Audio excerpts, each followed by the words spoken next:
capítulo 2. Quando o irmão Giovanni trouxe aqui, eu falei, ah, tá, agora sim. Legal, bacana.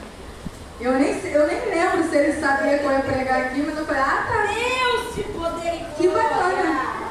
Aí o Espírito Santo assim, fica quieto, que sou eu que estou falando. Eu falei, pô, mas é bacana, né? Aleluia, Jesus. Aí eu dei até uma risada quando ele falou 1 João capítulo 2,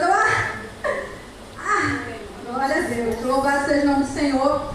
Eu vou ler do 1 ao 6, igual o irmão Giovanni, mas eu peço que não fechem a Bíblia, porque nós vamos discorrer de todo o texto, amém? Amém.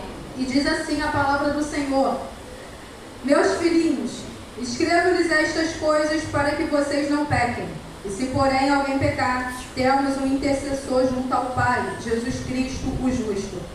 Ele é a propiciação pelos nossos pecados, e não somente pelos nossos, mas também pelos pecados de todo o mundo. Sabemos que o conhecemos se obedecemos aos seus mandamentos. Aquele que diz, eu o conheço, mas não obedeço aos seus mandamentos, é mentiroso e a verdade não está nele. Mas se alguém obedece a sua palavra, nele verdadeiramente o amor de Deus está aperfeiçoado.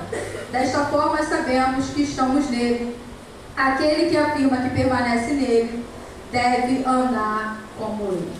Louvado seja o nome do Senhor. Meus irmãos, João escreveu essa carta no final do primeiro século, porque a igreja estava sendo atacada por uma heresia chamada gnosticismo. E o gnosticismo tinha como fundamento a mistura da fé judaica com a filosofia grega. E o que o gnosticismo então dizia? Eles pregavam, eles não acreditavam na criação, eles não acreditavam na encarnação e não acreditavam na ressurreição. Por que, irmão? Porque eles acreditavam no chamado docetismo. E o que é o docetismo? O que o docetismo prega? Ele prega o seguinte, que a matéria, o que é a matéria para o docetismo? O corpo. Que a matéria é má, a matéria é corrupta, a matéria é ruim, mas o espírito é bom. Se a matéria é má e o espírito é bom, então Jesus não poderia ser encarnado e ao mesmo tempo ser bom. Era o que eles diziam. Então o docetismo começou a pregar o seguinte.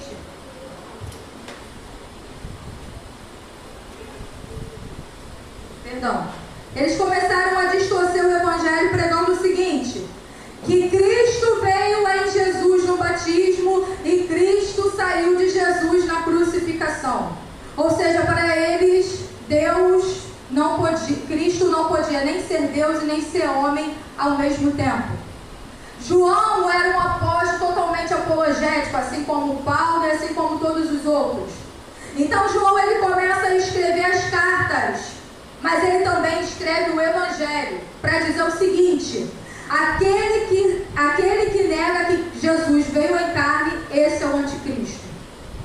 João então escreve o evangelho para nos mostrar como nós podemos ser salvos, porque lá em João, Evangelho segundo João, capítulo 20, versículo 31, ele diz assim, mas esse foi o escrito para que vocês creiam que Jesus é o Cristo, o Filho de Deus, e crendo tenham a vida em seu nome. E João escreve esta carta também, que por sinal ele escreveu primeiro do que o Evangelho. Para quem João escreve essa carta? Para nós. Nós quem? Os que creem no Senhor, os que já creem, que já estão inseridos na igreja do Senhor. Para que João escreve essa carta então para nós? Para que nós venhamos ter a segurança da salvação. Amém. E no capítulo 5 de 1 João vai dizer, versículo 13 diz, escrevi-lhes estas coisas a vocês que creem no nome do Filho de Deus, para que vocês saibam que têm a vida eterna. Amém. E aí, certa feita eu tinha ministrado a respeito dessa palavra um tempo atrás. E o Espírito Santo começou a me confrontar dentro dessa palavra por conta de algumas coisas que estavam me agitando no meu íntimo. E estudando essa palavra, nós vemos que João dá 3 provas para sabermos se somos cristãos verdadeiros e que podemos ter a segurança da salvação. Porque a segurança da salvação é necessária para uma vida cristã. Porém, tem um grande perigo de termos a segurança sem ter crido no Cristo verdadeiramente. Então, quais são as 3 provas que João nos dá? Primeira prova é a doutrinária, é crer. Crer em Jesus. Como nós vimos no capítulo 5, versículo 13, João disse: escrevi-lhes estas coisas a vocês que creem. Ele não está escrevendo para descrentes. Escrevi-lhes essas coisas para vocês que creem no Filho de Deus, para que vocês saibam que vocês têm a vida eterna. Ou seja, ninguém tem vida eterna porque nasceu no lar cristão. Ninguém tem vida eterna porque é pentecostal. Ninguém tem vida eterna porque é reformado. Ninguém tem vida eterna porque pratica boas obras. Não, só tem vida eterna quem crê em Jesus Cristo. Amém. A segunda prova que João nos dá é a moral, ou seja, obedecer. Capítulo 2, versículo 3 ao 6 e diz: sabemos que os conhecemos se obedecemos aos seus mandamentos. Aquele que diz, eu o conheço, mas não obedece aos seus mandamentos, é mentiroso e a verdade não está nele. Mas se alguém obedece a sua palavra, nele verdadeiramente o amor de Deus está aperfeiçoado. Desta forma sabemos que estamos nele. Aquele que afirma que permanece nele, deve andar como ele andou. Então, qual é a evidência de que alguém é salvo? Primeiro é que ele crê em Jesus Cristo. Segundo, que ele obedece aos seus mandamentos. Ah, mas irmã, eu creio em Jesus, porém não guarda os seus mandamentos. Esse crer são palavras jogadas ao vento. Porque a salvação não vem só por confessar Cristo. A salvação, ela é evolutiva. Ela é, como posso dizer, ela é uma continuidade. Então, primeiro eu creio, mas depois que eu creio no Cristo, e lembrando que Cristo, ele é Senhor, Cristo não é Pai, Pai é Deus, o Todo-Poderoso, Cristo é Senhor. Então, se eu confesso Cristo como meu Senhor, então ao meu Senhor eu devo algumas coisas. Aleluia. E o que ele nos pede? Obedeça aos meus mandamentos. A terceira é a social. E o que é o social? É o amor. Capítulo 4 de 1 João, versículo 20 e 21, que diz assim: se alguém afirma, eu amo a Deus, mas odiar o seu irmão, é mentiroso, pois quem não ama seu irmão, a quem vê, não pode amar a Deus, a quem não vê. Ele nos deu este mandamento: quem ama a Deus, ame também o seu irmão. Então, todo cristão, ele ama quem? O seu próximo. É simples assim. Eu acho lindo quando Jesus está falando com os fariseus e ele conta a parábola lá do samaritano. Ele conta a história do samaritano. Aí o cara foi assaltado, passou primeiro, nós sabemos disso, o cara foi assaltado, foi saqueado, espancaram ele deixaram lá no meio da estrada. Aí veio o levita e passou e não fez nada.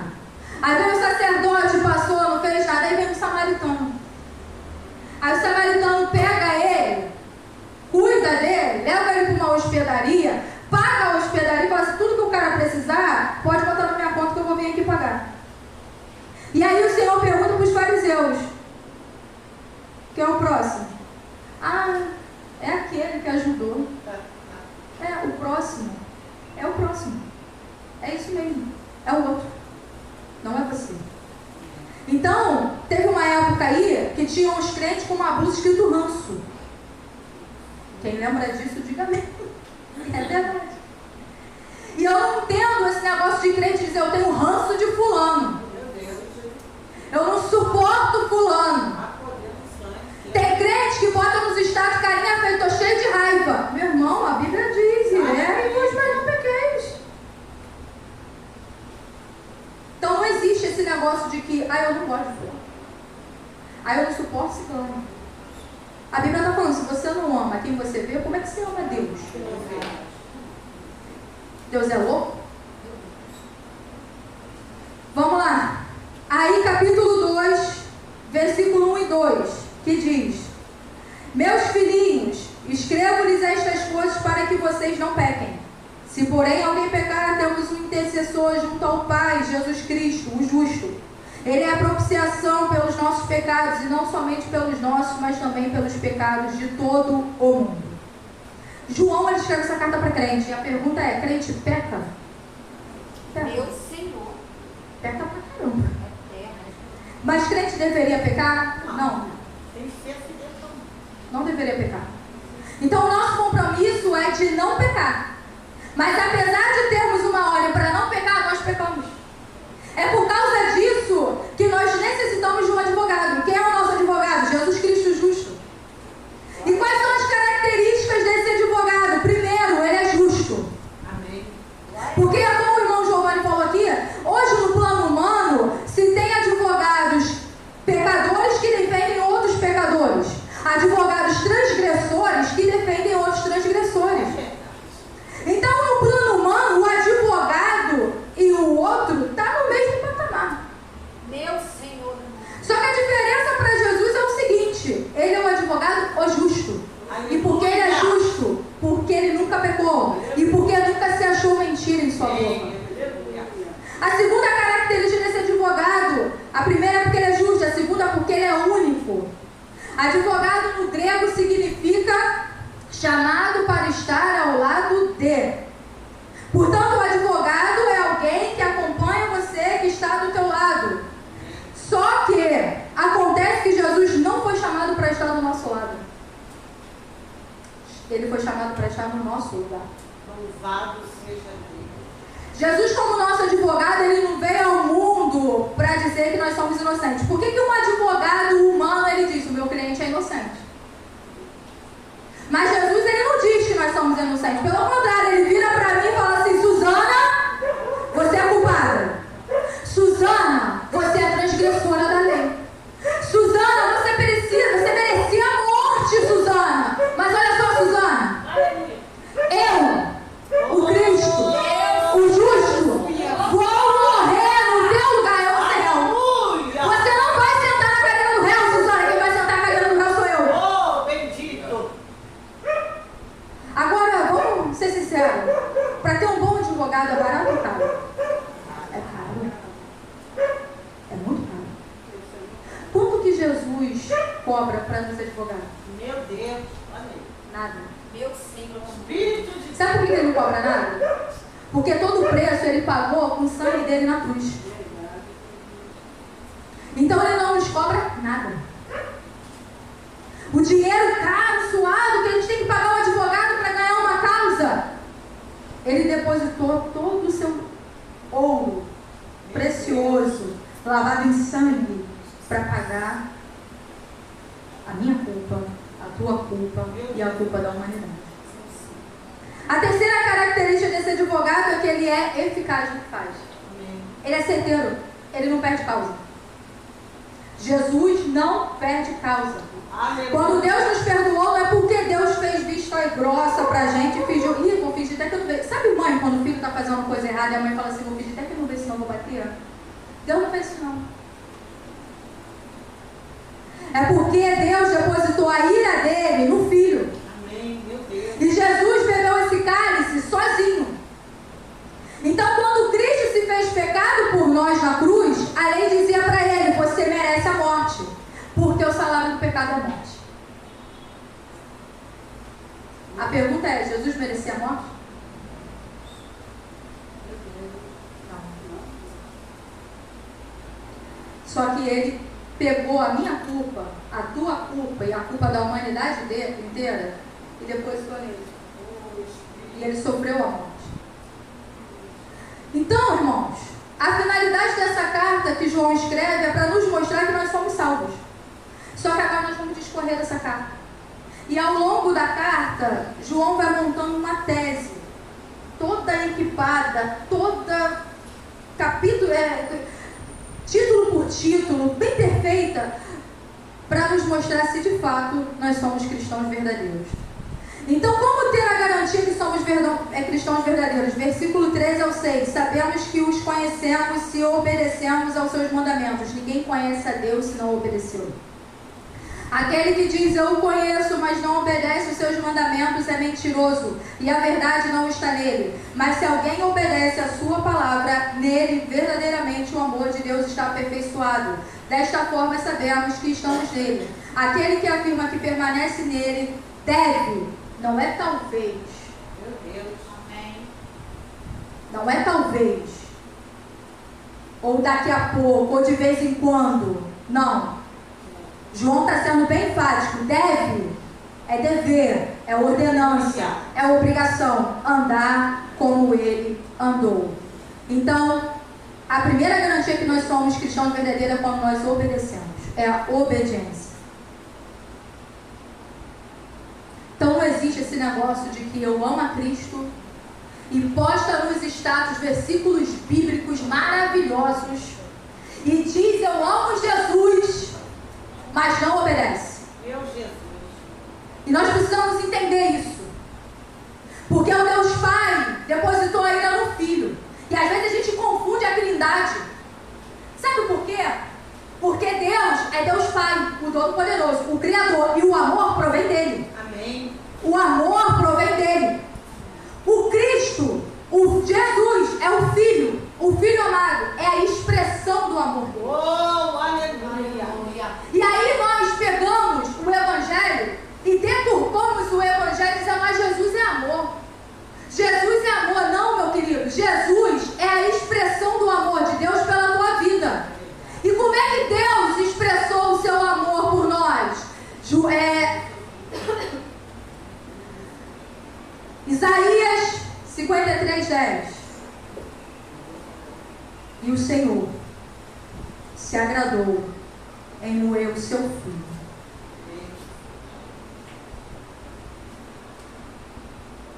Prova o teu amor através do teu filho. Não, a gente que é pai, a gente que é mãe, a gente fala assim, eu morro pelo meu filho. E Deus diz, eu mato o meu filho. Por um monte de pecador Deus vacilão. amado. Filho de Deus. Então nós distorcemos esse amor. E o que Jesus fez nessa terra? Ele obedeceu em tudo. Em tudo, ele cumpriu toda a lei. Ninguém conseguiu cumprir toda a lei. Só Jesus cumpriu a lei. Amém. E nós precisamos entender uma coisa, que quando Jesus estava em terra, ele estava como homem, ele era 100% homem e 100% Deus. E a Bíblia diz que ele foi tentado em todas as coisas. E essa mesma Bíblia diz que nós não sofremos tentação que nós não podemos suportar. Ou seja, a tentação vem, mas nós podemos suportar. Aleluia. Porque a Bíblia dá respaldo para isso. Aleluia. Então Jesus obedeceu em tudo e o tempo todo. E a gente distorce isso. Porque a gente quer um Salvador. Aleluia! Jesus é meu Salvador. Mas ninguém dá glória a Deus para chamar ele de Senhor. Espírito de Deus. Ninguém. Porque o Senhor fere o nosso ego. O Senhor fere a nossa vontade. O Senhor fere o nosso eu. E não precisa falar muito não, é só olhar para a cruz. É só ter um entendimento, um discernimento que Jesus só está na cruz por causa de mim. Amém. Porque quem merecia o cravo era eu, a chicotada era eu, os açoites era eu, quem deveria estar com os órgãos aparecendo de tanto ser açoitado era eu. Meu Jesus.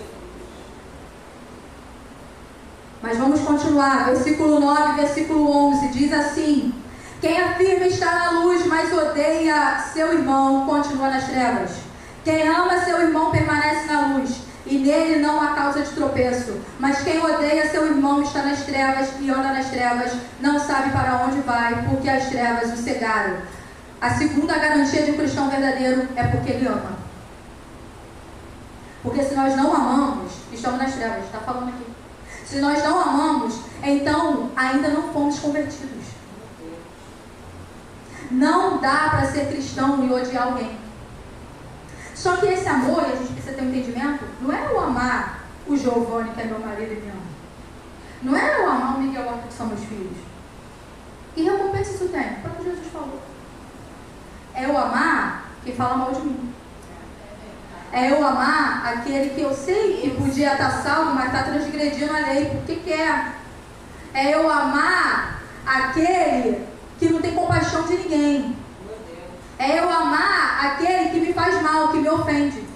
Louvado seja É esse que Jesus quer amar. Quer que nós venhamos amar. Porque amar quem me ama é fácil. Amar meu marido? Fácil. Me ama também. Agora, vai amar quem está falando mal de você. Vai amar quem senta e faz patotinha contra a tua vida. Eu não estou falando isso porque eu estou recebendo patotinha não, né? Porque talvez se eu tiver problema de que está fazendo, eu tenho mais o que fazer. Mas ama aí. Ama aquele amigo de trabalho que parece que é um calo no teu sapato e que parece só estar feliz quando ele te vê mal. Meu Deus. Ama aí. É nesse aí que tu tem que amar. Aleluia. Ama aquele patrão que faz suborno, que espivinha a cabeça da gente. Ama aí o patrão. Ama. É isso aí. Aleluia. É esse cara aí. Ama quem te ofendeu. Meu Senhor Jesus. É a justiça divina. Versículo 12 ao 14. E eu acho essa parte a coisa mais linda desse mundo. João diz: filhinhos, eu lhes escrevo porque os seus pecados foram perdoados, graças ao nome de Jesus.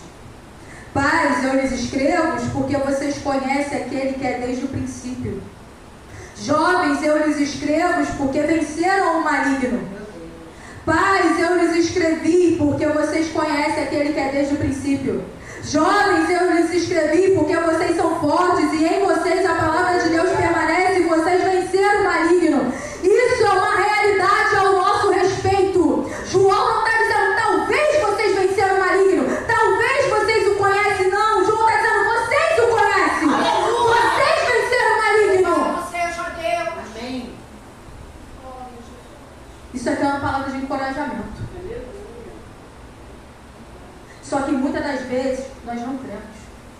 Só está por estar. E aí, dentro dessa tese que João monta, agora ele vai nos dar uma advertência, porque vida cristã é isso. O que é a vida cristã? Se você é, então você faz. Se você é, então você não faz. Vida cristã é aquilo que nós somos, aquilo que fazemos e aquilo que não fazemos. Aleluia. Versículo 15 ao 17, João diz: não amem o mundo, nem o que nele há. Se alguém ama o mundo, o amor do Pai não está nele. Pois tudo que há no mundo, a cobiça da carne, a cobiça dos olhos e a ostentação de bens, não provém do Pai, mas do mundo. O mundo e a sua cobiça passam, mas aquele que faz a vontade de Deus permanece para sempre. A pergunta que eu vou fazer é o seguinte: o que é amar o mundo? Amar o mundo é viajar? Amar o mundo é ir para a praia? Não, isso não é amar o mundo. Deus fez isso para a gente desfrutar. Tem crente que não vai para a praia, cada um com as suas coisas. Mas eu vou. Eu vou para a praia.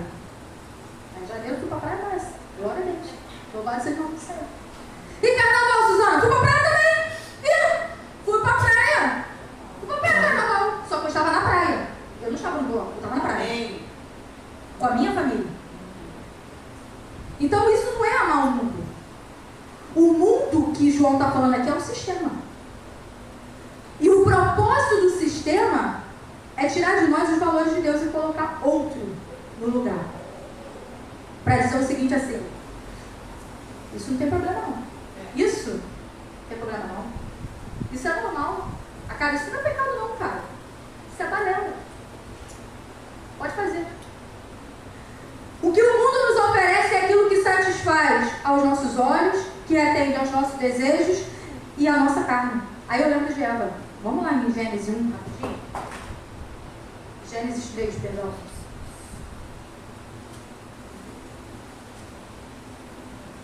Gênesis 3, que diz assim, versículo 6. Quando a mulher viu que a árvore parecia agradável ao paladar, era atraente aos olhos e, além disso, desejável para dela se obter discernimento, tomou do fruto e comeu e deu ao seu marido, que também comeu. O que o diabo fez? Tentou Eva. Tentar é pecado? Não. cai na tentação é a cobiça. O mundo diz assim: Homem com homem tem que ter amor. Homossexualismo, lesbianismo é amor. O mundo diz: que amor? que amor?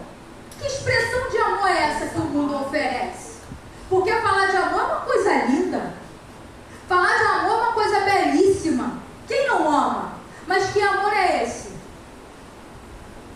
O diabo está sempre distorcendo aquilo que Deus criou. Deus não fez dois Adão e nem fez duas Eva. Ele fez Adão e Eva.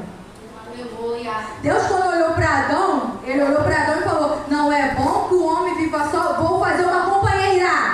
Aleluia. E deu uma ordenança. Como botou lá, faz as coisas aí que está leve, livre, multiplica aí para a glória de Deus. É isso. Aí o diabo vem e distorce. E diz que o homossexualismo não é pecado. E o pior é que tem gente pregando isso. Meu Senhor. O pior é isso. Então, como sabemos se de fato somos cristãos? É se aquilo que o mundo nos oferece não nos atrai mais. É a diferença, irmãos, do não pode, do pode não. Como é que é isso? Crente pode fumar? Pode. Se escandaliza não, o crente pode fumar. Mas ele também pode não fumar. Crente pode beber e se embriagar? Não fica escandalizado não, crente pode beber e se embriagar. Ele pode. Mas ele pode também não beber e não se embriagar. A diferença do crente para o outro é porque o outro não pode. Pega uma pessoa que é fumante, acende um cigarro na frente dela, a pessoa fica com os olhos brilhando. Se ela não está com um maço de cigarro, ela vai te pedir um cigarro. E se você não tem um cigarro para dar, ela fala assim: me dá um trago aí. Porque ela é escrava do cigarro. Pega uma pessoa que bebe, e se ela vê um copo de cerveja na frente dela, olha, gente, a boca chega a salivar. A garganta fica seca. Eu não sei como é que é hoje, mas antigamente meu tio tinha um bar e a galera pendurava direto. Não tinha dinheiro para pagar, mas tinha que beber. E quando via, o cara deixava o salário todo no bar. Todo no bar. Porque o cara tinha que beber. Quando não bebe, fica em crise de abstinência. Mas nós, cristãos, nós somos livres. Nós não somos escravos. Meu Senhor. Nós podemos escolher se eu vou e se eu não vou. Se eu vou fazer e se eu não vou fazer. O que interessa é quem eu sou para Cristo. E uma das coisas que nós mais ouvimos nesses últimos anos aí é o pessoal levantando a bandeira da liberdade. Só que as pessoas estão confundindo liberdade com libertinagem. Eu quero ser livre para me prostituir. Eu quero ser livre para mudar de sexo. Eu quero ser livre para usar droga. Eu quero ser livre para fazer o que errado. Quer ser livre? Só que isso não é liberdade, isso é escravidão. Porque você fica escravo do pecado. E se é escravo do pecado, você comete libertinagem. E a pergunta é: Senhor. nós ainda amamos o mundo? Porque não é sobre a gente estar dentro da casa, gente. É sobre o dom da casa dentro da gente. Não é sobre vir para o culto, terça, sexta, domingo. Eu não estou dizendo que não é para vir, não. Porque quem tem entendimento do Evangelho sabe que nós precisamos viver em economia, unidade, porque é aqui que a bênção acontece. Amém. Mas o que adianta estar aqui e o meu coração está pensando lá fora? Meu Deus. O corpo está aqui, a mente e o coração está nos desejos carnais, na vontade de fazer aquilo que é errado. Está perdendo tempo, está esquentando o corpo. Está fazendo nada diferente. Versículo 18 e 19. E diz assim: filhinhos, esta é a última hora. E assim como vocês ouviram que o anticristo está vindo, já agora muitos anticristos têm surgido. Por isso sabemos que esta é a última hora. Eles saíram do nosso meio, mas na realidade não eram dos nossos. Pois se fossem dos nossos, teriam permanecido conosco. O fato de terem saído mostra que nenhum deles era dos nossos. Aí João agora começa na sua tese nos alertar sobre a heresia. a heresia que tem atacado as igrejas.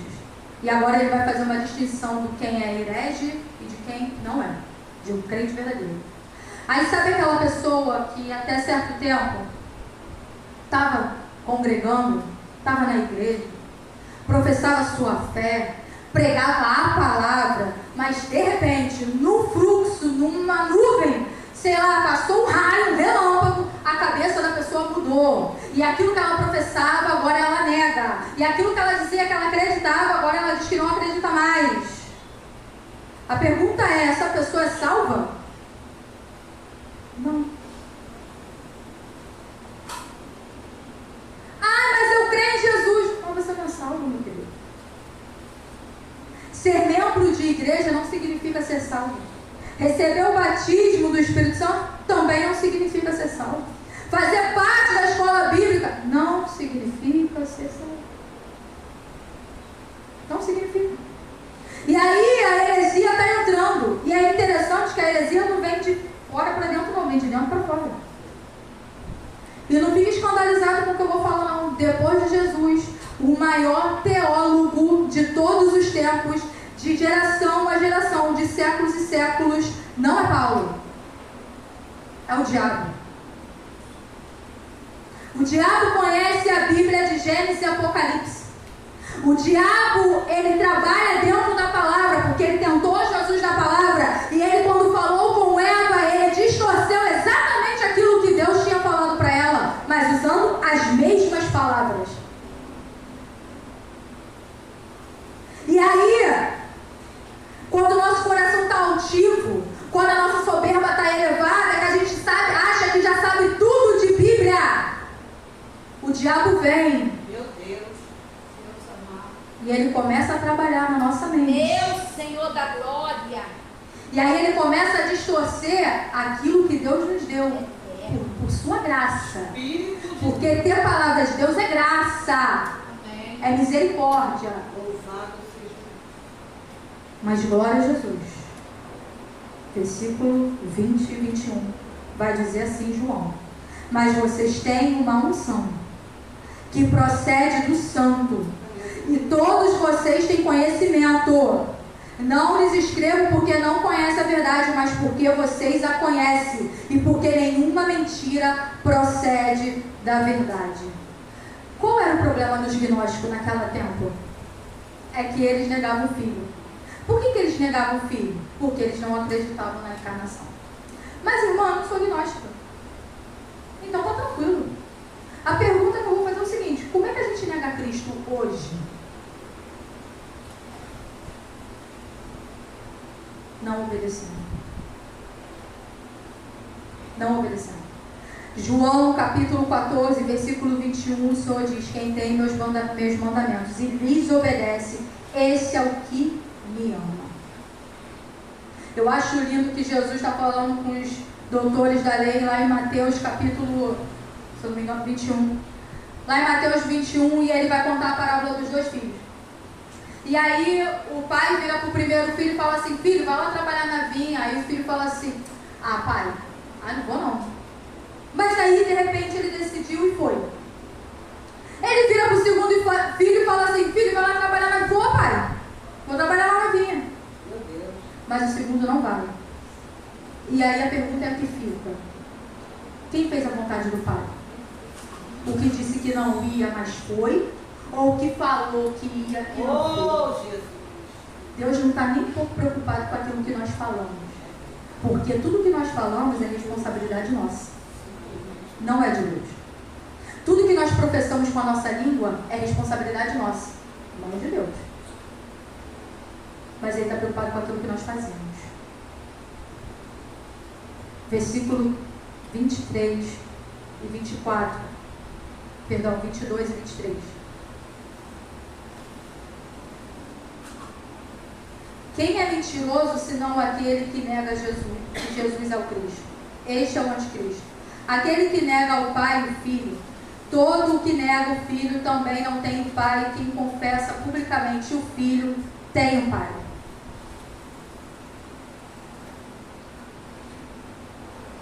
Se negar o Filho, não tem o Pai. Se negar o filho, não tem salvação. Se negar o filho, vai dar ruim. Ai, mas eu amo tanto Jesus. Ai, Jesus é meu salvador. Ai, Jesus é um... Poxa, caramba, eu tenho muito amor por Jesus. Pô, legal. Mas você obedece? Bacana. O amor provém do Pai. E nós só somos salvos por causa de Jesus. Ninguém vai subir por causa do outro, não. Eu não vou subir por causa da pastora Cláudia, não. Eu não vou subir por causa do meu marido, não. Cada um vai dar conta de si mesmo. É através do Filho. Então, se eu tenho um Senhor e não obedeço o Senhor, então eu não sou salvo, porque eu não tenho filho. E o Pai não me tem. Porque eu só sou amado pelo Pai se eu amo o Filho. Vamos lá, Mateus 21. Eu vou ler o texto todo, só não o capítulo todo, não. É só o versículo inteiro, eu só li uma parte. Mateus 21, 28 ao 30. Não, 28 ao 30 não. Perdão, é João 14, 21. Eu vou ler João 14 todo. João 14, 21. Olha o que fala aqui. Quem tem os meus mandamentos e lhes obedece, esse é o que me ama. Aquele que me ama será amado por meu Pai. Aquele que ama quem? A Jesus. Será amado por quem? Pelo Pai. E eu também o amarei e me revelarei a ele. Ai, Deus me ama. Tu ama o filho? Não. Então, Deus não. Ele está te amando, mas não vai dar bom. Naquele grande dia não vai dar bom. Versículo 24 e 25 de 2 João vai dizer assim: quanto a vocês, cuidem para que aquilo que ouviram desde o princípio permaneça em vocês. Se o que ouvirem desde o princípio permanecer em vocês, vocês também permanecerão no Filho e no Pai. E esta é a promessa que Ele nos fez, a vida eterna. João agora nos alerta sobre a proteção contra a heresia. Porque qual é a grande evidência dos falsos mestres? Eles dizem assim: Eureka! Descobri um negócio novo. Caraca, eu descobri um negócio que ninguém descobriu. Nem os apóstolos. É novo. Desceu aqui, ó. Desceu a pílula do Espírito Santo. É assim que surgem as heresias. É assim que surgem as seitas. Negando toda a tradição dos pais da fé. Negando todos aqueles que lutaram, sofreram e morreram por causa da fé. E aí João vira e diz: cuidem para aquilo que ouviram desde o princípio permaneça em vocês. E aí eu lembro de Paulo falando com Timóteo, 2 Timóteo capítulo 3.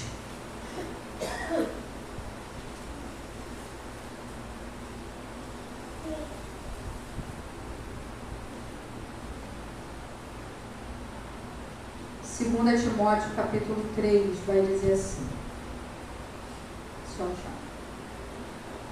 Versículo 14 ao 17. Paulo está dizendo assim para Timóteo. Timóteo era um jovem pastor na igreja de Éfeso. Paulo já estava para morrer e Paulo tinha zelo pela igreja. E ele dá uns conselhos para Timóteo. Ele fala assim: quanto a você, porém, permaneça nas coisas que aprendeu e das quais tem convicção, pois você sabe de quem o aprendeu. Porque desde criança você conhece as Sagradas Letras. O que são as Sagradas Letras, irmãos? Não é a Bíblia toda, não. É só o Antigo Testamento. Que são capazes de torná-lo sábio para a salvação mediante a fé em Cristo Jesus.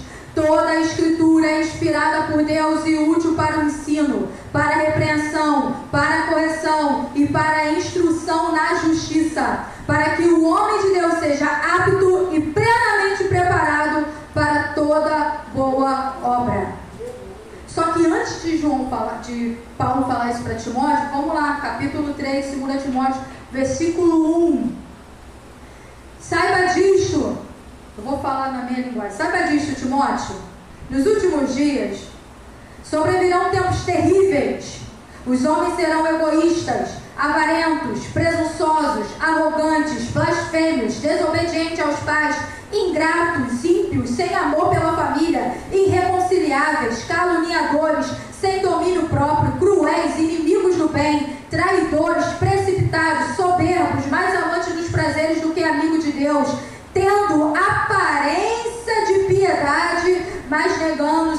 poder, afaste-se desses também. A gente olha para o texto e fala, pô, Paulo está falando de ímpio. Não está.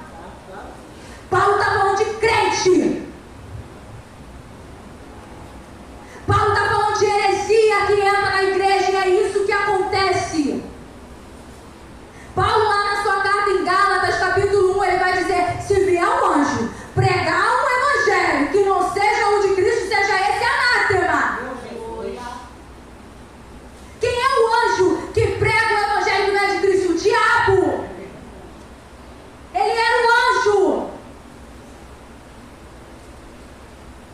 O que significa anátema, Suzana? Maldito. Só que sabe o que acontece? É que nós estamos trocando a verdade da palavra pelos coaches. Nós estamos trocando a verdade da palavra pelos congressos. Nós estamos trocando a verdade da palavra por palavra humana, humanista.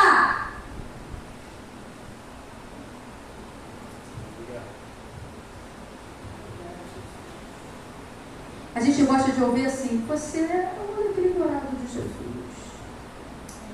Jesus te ama tanto. Ele morreu por você porque você é preciosa. Meu irmão, se eu fosse muito preciosa mesmo, Jesus não precisava pagar o preço por mim. Se eu fosse a preciosidade mesmo, que esses coaches ficam pregando aí, Jesus não tinha recebido escravos. Porque não precisaria de sacrifício. Ah, Suzana, mas você prega só... Nossa, você só fala disso, só fala disso. Meu irmão, o Espírito Santo fala comigo. Porque quando a gente é muito cariciado, a gente fica soberbo, o ego bate, a gente acha que é alguma coisa. E aí o que acontece? Eu me perco dentro da casa.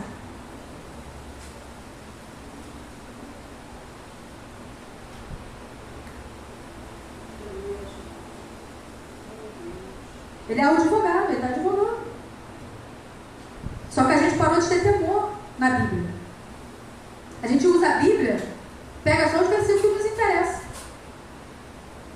A gente gosta muito do Salmo 91, né? Aquele que habita no esconderijo do Altíssimo, a sombra do Onipotente, descansará. Quem é que habita no esconderijo do Altíssimo? Quem obedece?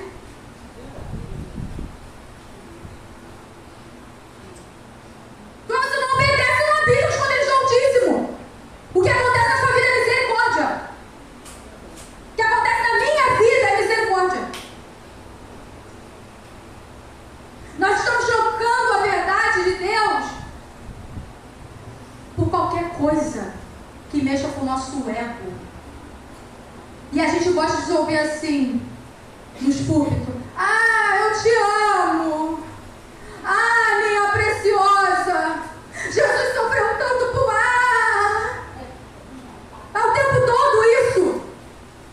Eu vou revelar o CPF. Revela também, tá com absurdo, tem que pagar as contas.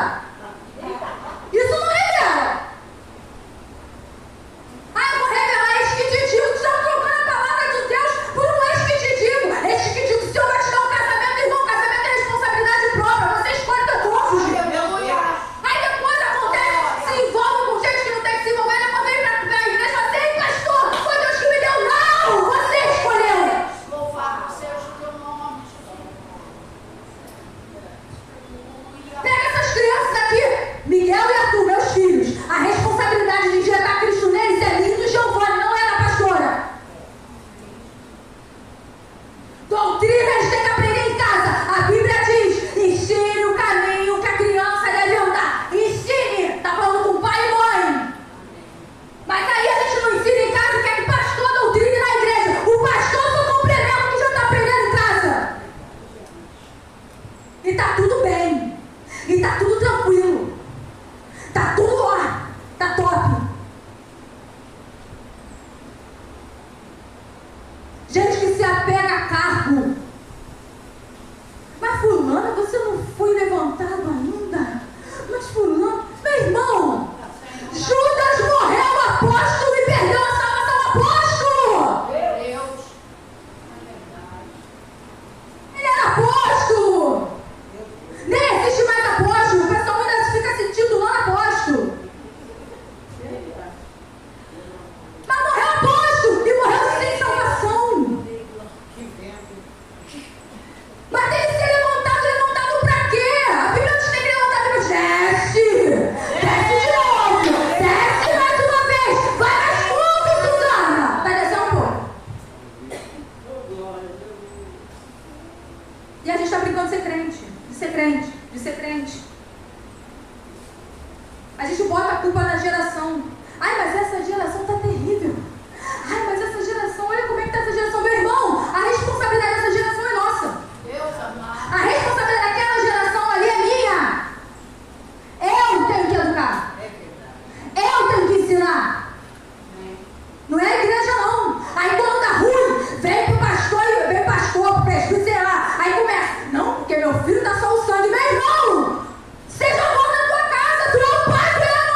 versículo 26 e 27 de 1 João, capítulo 2.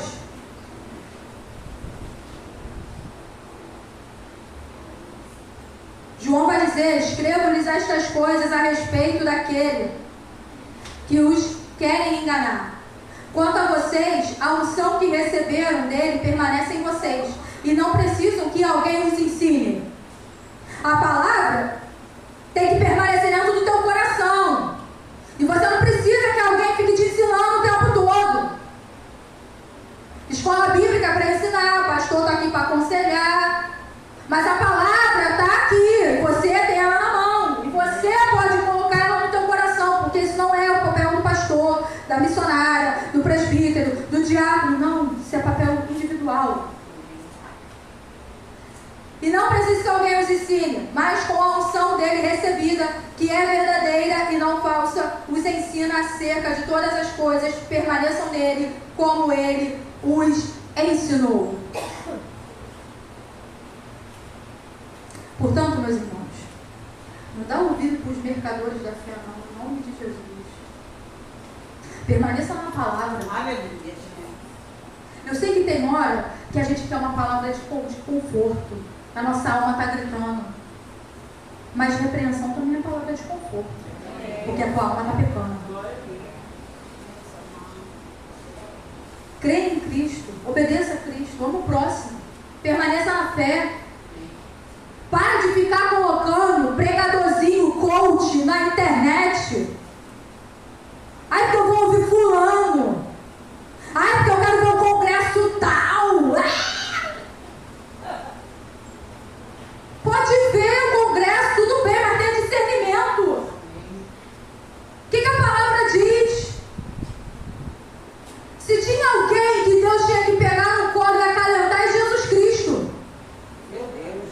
Jesus não é babá de ninguém, não. Espírito Santo não é babá de ninguém, não. Para ficar assim, vem cá, papai. Até aqui no colo do papai. O pessoal tem esse negócio. Aí o pai quer te pegar no colo, meu irmão, o pai te salvou. Tu quer pegar no colo pra quê? O pai cuida, tem hora que ele dá carinho, que ele faz afago. Tem, porque tem hora que o pai dá paizinho, porque é pai. Deus não veio na figura de mãe, não, gente. Quem fica dando colo pra filho o tempo todo é mãe. Deus veio na figura de pai, porque pai age com razão, não com emoção. Que toda hora esse negócio, ai Deus, me bota no teu colo, me afaga, não! Me conserta, Deus, porque eu tô todo errado no negócio. É bom ser repreendido? Não. Quantas vezes meu pai que não tá mais aqui, morreu, já tem 18 anos, vai 19 anos, ele morreu, mas o meu pai, ele não é de bater não, mas só uma conversa dele parece que eu tinha tomado uns 30 tapas no meio da cara, só uma conversa. Quantas vezes a única coisa que meu pai fazia era uns tapões assim na minha boca com a hora meio respondendo? Aí ele, assim, já com a mão certinha. Aí o pai celestial repreende. Meu filho, se alegra. Está sendo repreendido por Senhor, é porque ele te ama ainda. Ele não quer te perder. Porque quando eu repreendo meus filhos, é porque eu não quero que eles se tornem cidadãos ruins. É por isso que pai repreende filho.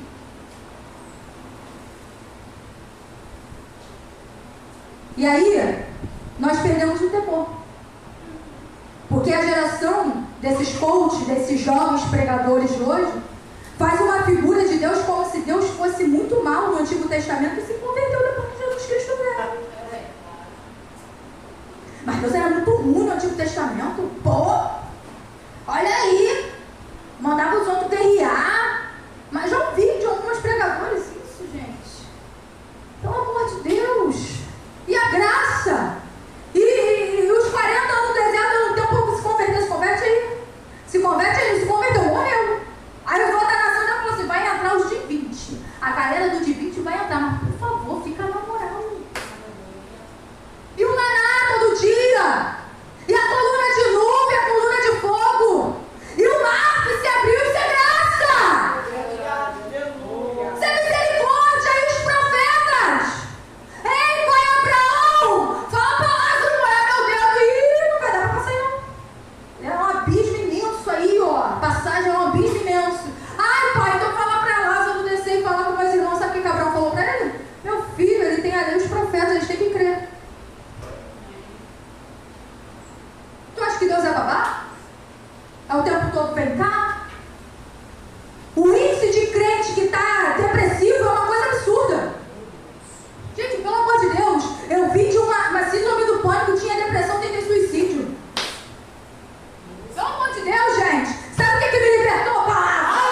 por coaches, por profetada. A gente trocou a palavra de profetada do eis que te digo, eis que te digo. Aí vem o irmão achando, eis que te digo. Eis que me diz o quê? A palavra diz. Aleluia. E eu não estou dizendo que não há profeta, não. Tem profeta, mas se não tiver baseado na palavra, tem que estar aqui. Tem que estar aqui. Amém. Já ouvi gente dizer, fulano vai morrer. Por causa de você, Deus não mata ninguém por causa dos outros. Deus converte. Se negócio, Deus vai matar por causa de você, não vai. Você que tem que dobrar o teu joelho. Glória. Isso é evangelho. E sabe qual é o problema? Perdemos o temor. Tratamos a Bíblia como fosse um gibi. A gente só abre quando a gente quer. A gente só escuta o pregador que a gente quer. Porque hoje com a internet é isso. Eu quero ver o fulano. Eu vou ver o fulano. Porque o fulano fala o que eu gosto de ouvir. Aí vem pro culto, fica frustrado. Porque a Daniela está pregando. Pô, a Daniela está pregando. Aleluia. Vai ficar, né? É assim, a gente é assim. A gente é assim, a gente escolhe pregador. A gente escolhe palavra. Aí sabe qual é o problema? É que Jesus hoje ele é advogado. Mas daqui a alguns segundos ele pode vir como juiz. Porque ele vai voltar. E quando ele voltar, ele não vai ser mais advogado. Ele vai ser juiz. E ele é um juiz justo. Porque não é Jesus que joga as pessoas no lago de fogo e enxofre, não. Pra gente entender aqui, e eu já vou terminar. Passei 15 minutos, me perdoa. O que é o lago de fogo e enxofre? Nada mais é do que a realidade que nós almejamos. Que realidade que nós almejamos? Eu quero ser eterno. Como assim, irmã? A Bíblia diz o quê? Que nós precisamos o quê? Morrer. Todo dia. Morrer para quem? Para o pecado. Morrer para as tentações. Morrer para a carne. Morrer. Você precisa morrer. Você precisa morrer. Não, eu quero ser eterno. Eu vou fazer o que eu quiser. E Deus está lá. Vai lá então, faz. Pode fazer. Como eu falei aqui, crente pode fazer tudo. Crente pode assistir um culto, louvar a Deus, sair daqui e ir para uma dança para chover. Pode ir. Pode ir. E a Bíblia diz que lá no lago de fogo e enxofre vai ser lançado o anticristo, o falso profeta, o diabo, a morte, o inferno.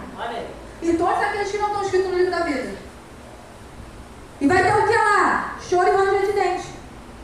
E lá no lago de fogo e enxofre, a galera vai começar a lembrar. Pô, lembro da pregação da Denise. Caraca, a Denise falou isso. Caraca.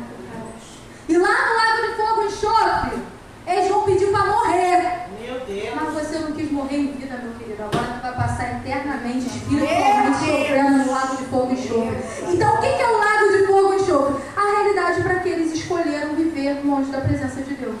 É isso. Então, quando os livros foram abertos, Jesus vai falar assim: você escolheu ficar comigo, então vem para cá.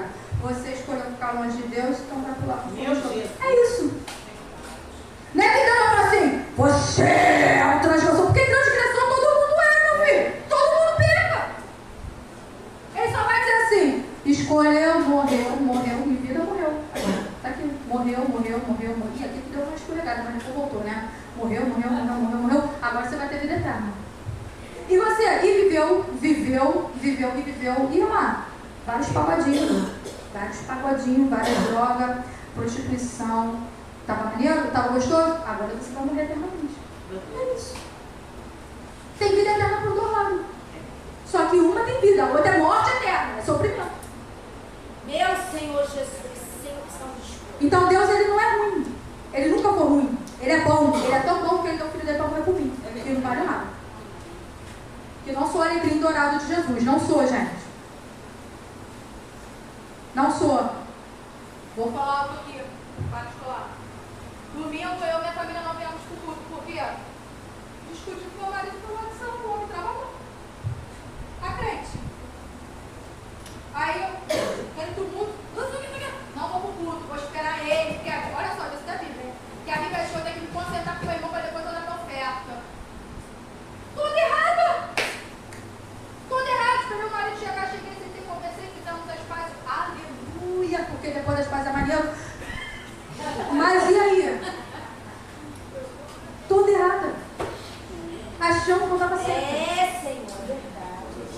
aí o que a gente faz? Dobra o joelho, pede perdão, pede perdão, pede perdão, pede perdão, pede perdão. Mandei mensagem em cima no laço para Daniela. Daniela, não tem condição de louvar não. Toda errada. Minha filha, sobe, tá errada, sobe. Dobra o joelho aqui, pede perdão a Deus, vai fazer o que tem que fazer. Aí, nós fomos constrangidos pelo Espírito Santo onde? Na palavra. Porque da outra palavra, a palavra, que a gente tem o hábito de orar juntos, nós oramos juntos e abrimos a palavra. E a palavra que a gente abriu foi 3 tapas na cara e um mandou. É assim que a instituição trabalha. Então que vocês possam ficar com essa palavra. Está na hora da gente parar de ser crente. Está na hora da gente ficar almejando as coisas dessa terra. É um tal agora de nego querer, gente, perdão, de gente querer. Aí tem que ser levantado, levantado, levantado. Não, irmão, desce, desce, desce, desce. Desce, porque tem um monte de gente sendo levantada aí fazendo só o que não deve. Tem um monte de apóstolo aí perdendo a salvação igual Judas. Não é isso que Deus quer. Deus quer conversão. Chamei a atenção dos meus filhos hoje e já vou terminar. A irmã Jéssica, a diaconisa Jéssica, é líder deles. Mandou uma mensagem para mim e falou assim: Suzana, vê quem é que louva isso aqui, sola. Vê quem é que sola isso aqui e pede para ensaiar. Eu fui perguntar quem é que sola. Eu que solo, falou que sola. Eu. Começando a discutir o nome da de casa. Falei, calma aí, Giovanni. Vou falar para a Jéssica que eu vou botar outros. Mandei mensagem a Giovanni, é isso mesmo. Botei mensagem. Posso mais uma, Jéssica? Houve um problema aqui com o outro. Fica à vontade, escolhe o outro aí para louvar, porque eu não vou louvar. Aí a Jéssica disse, não, vou conversar com eles. Tá, vou conversar com eles, tudo bem. Eu falei, amém. Mas lá em casa eu falei para eles, olha só, microfone não leva ninguém pro céu não.